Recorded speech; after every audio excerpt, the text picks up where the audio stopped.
Saya buka kembali untuk sesi selanjutnya adalah sesi dari kelompok 2. Kelompok 2 diharap langsung segera mengambil alih untuk menjawab pertanyaan dan melakukan sesi tanya jawab. Terima kasih.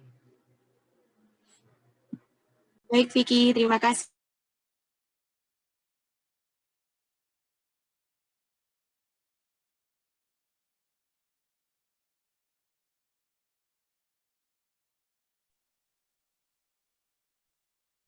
Maaf, jaringan terputus.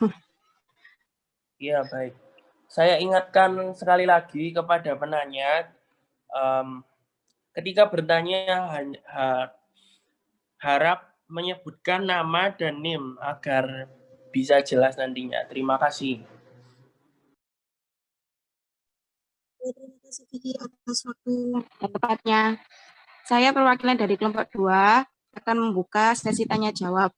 Bagi yang ingin bertanya, silakan sebutkan nama dan NIM serta pertanyaannya.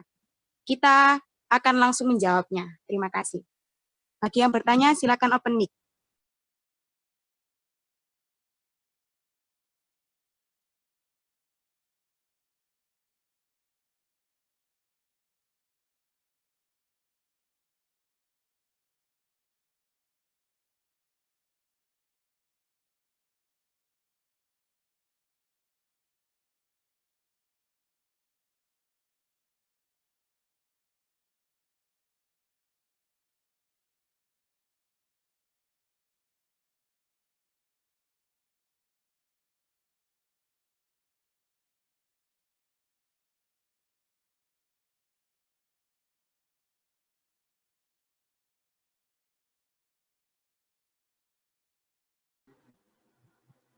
Baik, kepada penanya bisa langsung bertanya karena kelompok 2 akan langsung segera menjawab pertanyaannya secara langsung.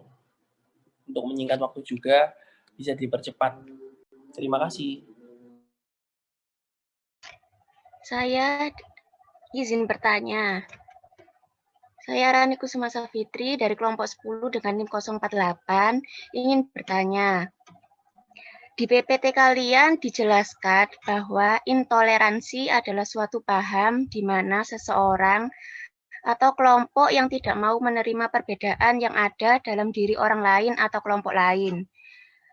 Apakah sikap etnosentrisme bisa dikatakan sebagai perilaku intoleransi sosial? Jika iya, berikan alasan. Jika tidak, juga berikan alasan. Terima kasih.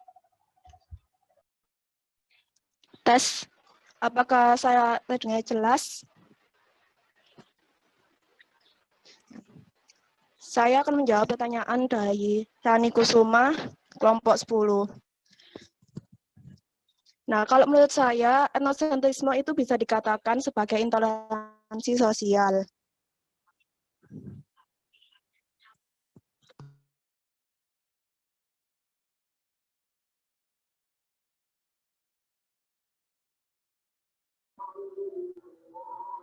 Baik, Mas Maul, apakah bisa dilanjut? Yes. Baik, selanjutnya saya akan menjawab pertanyaan dari Rani Kusuma dari kelompok 10. Kalau menurut saya, etnosentrisme itu bisa dikatakan sebagai intoleransi sosial ya. Karena kan etnosentrisme itu menganggap bahwa kebudayaan mereka itu lebih baik dan mengakui kebudayaan yang lain itu lebih rendah dari dia gitu kan. Nah, dan hal itu bisa menyebabkan perpecahan yang ada dalam masyarakat. Gimana, Rani, bisa dipahami? Iya, bisa. Asmaul, terima kasih. Sama-sama.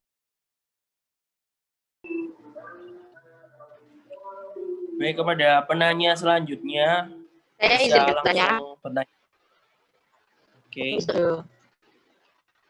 Ya, saya dari kelompok 7 dengan anak kelas 1 Palu dengan NIM 16 ingin bertanya pada kelompok ini. Kan sekarang lagi ramai isu intoleransi umat beragama di Indonesia ya. Dan menurut kalian, mengapa sering terjadi sikap intoleran dari kelompok mayoritas. Ya, terima kasih. Baik, saya bantu untuk mengulangi pertanyaan dari Raihana dengan NIM 16. Sekarang kan sedang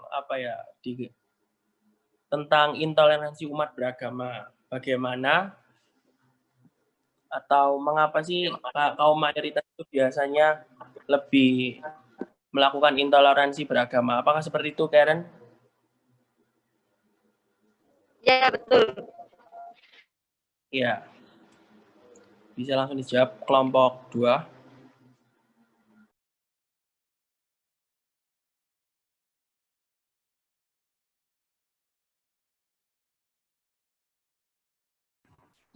Tes, oke. Mungkin saya akan memberikan sedikit penjelasan ya soal pertanyaan Karen tadi.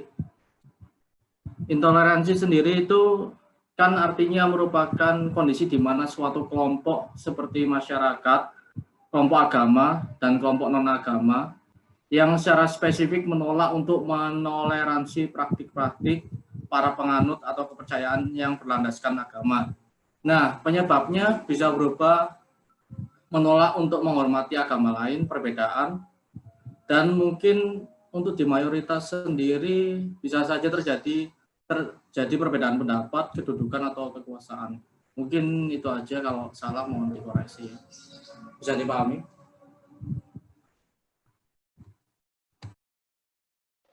Ya, saya paham maksud kamu Akmal. Terima kasih sudah jawab.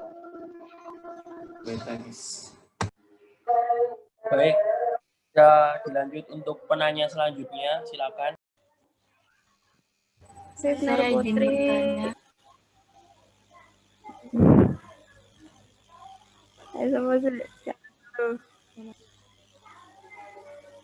Sudah dulu. Sama, aku dah. Menurut 013 dari kelompok 8 mau bertanya, bagaimana dampak dari sikap intoleran sosial, bagian atau budaya? Terima kasih. Baik, saya akan menjawab pertanyaan dari Afif. Bagaimana dampak dari sikap intoleransi sosial bagi suatu lingkungan atau budaya? Dampaknya adalah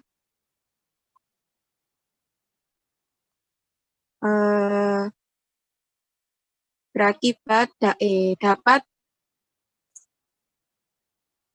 masyarakat menjadi tidak mempunyai kesatuan dan sudah tidak saling menghormati kembali dalam yang lainnya. Seperti saat ini, mulai terjadi kemunduran rasa atau semangat kebersamaan yang sudah dibangun selama ini. Dampak intoleransi sendiri juga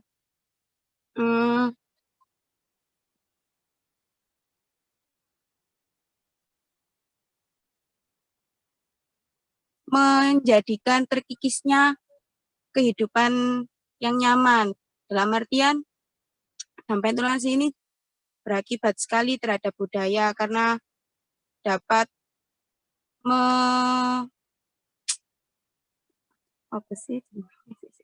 bentar ya, Afif.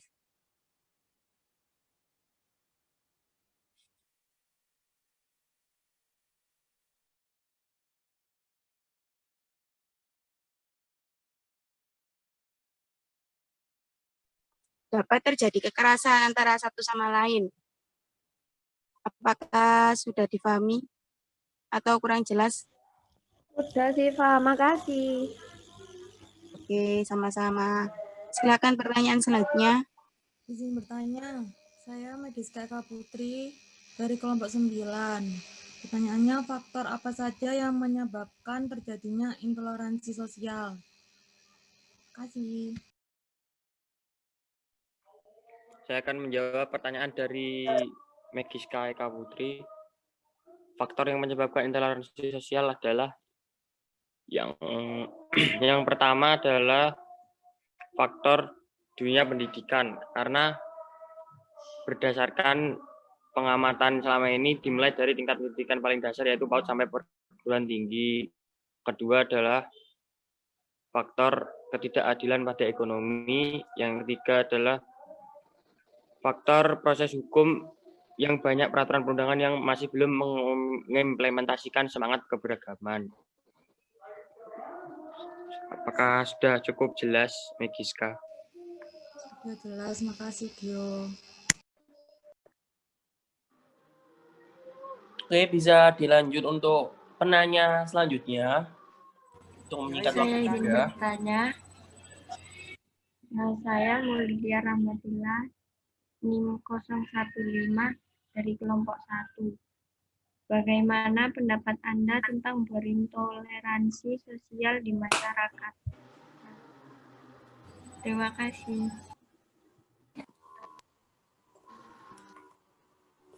Baik, saya akan menjawab pertanyaan dari Rahma. Menurut pendapat saya, berintoleransi sosial di masyarakat, yaitu contohnya dengan tidak menghargai perbedaan agama yang ada, dengan melakukan hal-hal yang anarkis untuk menentang perbedaan tersebut, mengacaukan upacara adat yang ada di dalam suatu wilayah masyarakat karena kelompok masyarakat yang lain tidak dapat menerima perbedaan budaya tersebut, dan itu masih sering terjadi di masyarakat, misalnya seperti yang sudah disebutkan di PPT sebelumnya. Apakah dapat diterima jawabannya? Ya, makasih. Baik, bisa dilanjut untuk penanya selanjutnya, agar bisa langsung dijawab.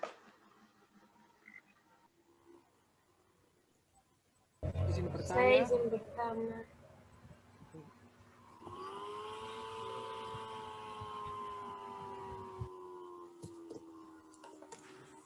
Boleh segera langsung.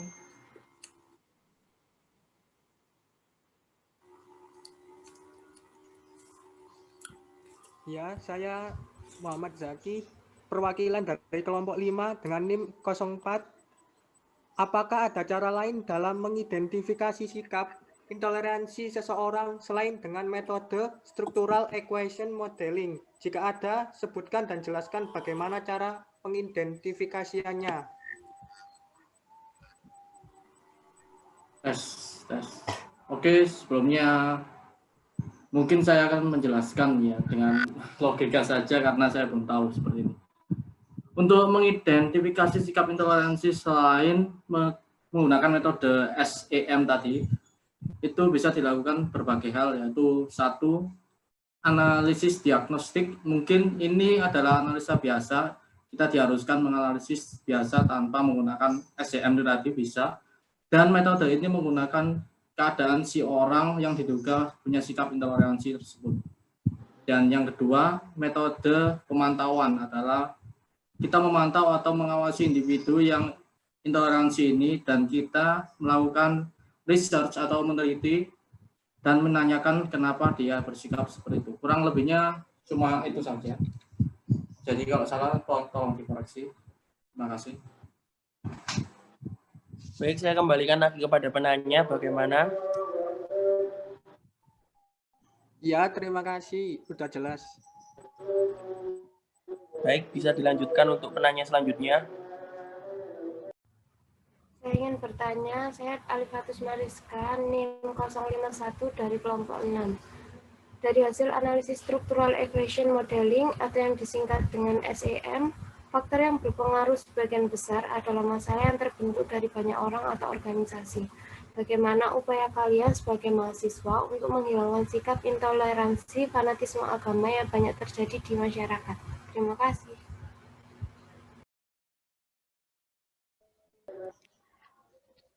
Baiklah, saya akan menjawab pertanyaan dari Alifatus Mariska dari kelompok 6, yaitu dengan cara memberikan contoh kepada masyarakat yang baik akan menghargai agama yang berbeda, sehingga bisa saling mentoleransi yang berbeda agama, dan memberikan pemahaman tentang akan toleran yang sangat penting dalam bermasyarakat. Itu tadi yang bisa saya jawab, apakah bisa diterima? Ya, sudah, Al. Terima kasih. Baik, untuk menyingkat waktu bisa dilanjut untuk penanya berikutnya. Saya izin bertanya. Saya dari perwakilan kelompok 3, NIM 022, dan pertanyaan saya adalah, apa yang menyebabkan intoleransi sosial terjadi? Terima kasih.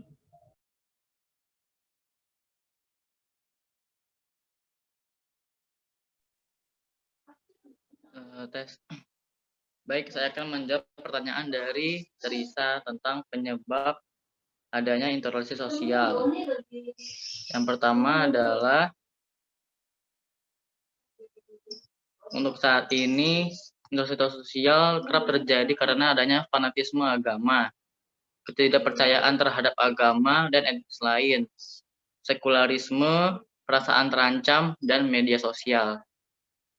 Apakah sudah jelas, Teresa? Sudah, Kim. Terima kasih. Baik, bisa dilanjut untuk penanya berikutnya. Segera bertanya. Saya izin bertanya. Saya Putri Alsyaranti, mewakili kelompok 4, izin bertanya bagaimana agama berperan dalam perilaku intoleransi individu dan masyarakat. Terima kasih. Baik, saya akan menjawab pertanyaan dari kelompok 4. Ya, di sini peran agama itu lebih menekankan pada tokoh agama ya, yang dapat menjadi agent dalam melakukan sosialisasi kepada masyarakat. Yang nantinya itu dapat menjadi nilai dan norma yang bisa diimplementasikan dalam kehidupan nyatanya, sehingga intoleransi itu bisa dihindari dalam kehidupan. Bagaimana kelompok 4 bisa dipahami? Bisa, makasih. Baik, bisa langsung dilanjut untuk penanya berikutnya.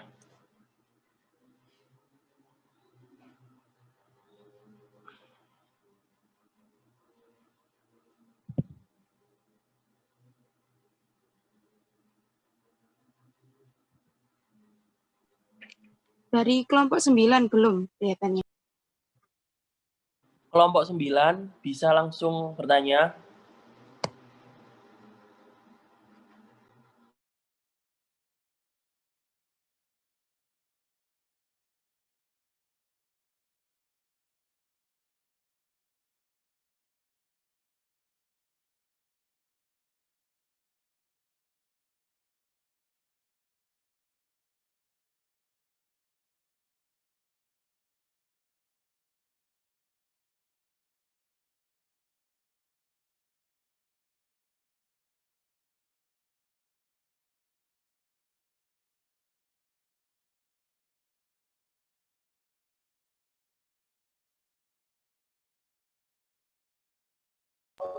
Sepertinya sudah semua. Sudah terjawab semuanya. Sekian sesi tanya jawab dari kelompok kami. Kurang lebihnya mohon maaf. Baik. Terima kasih. Wassalamualaikum warahmatullahi wabarakatuh.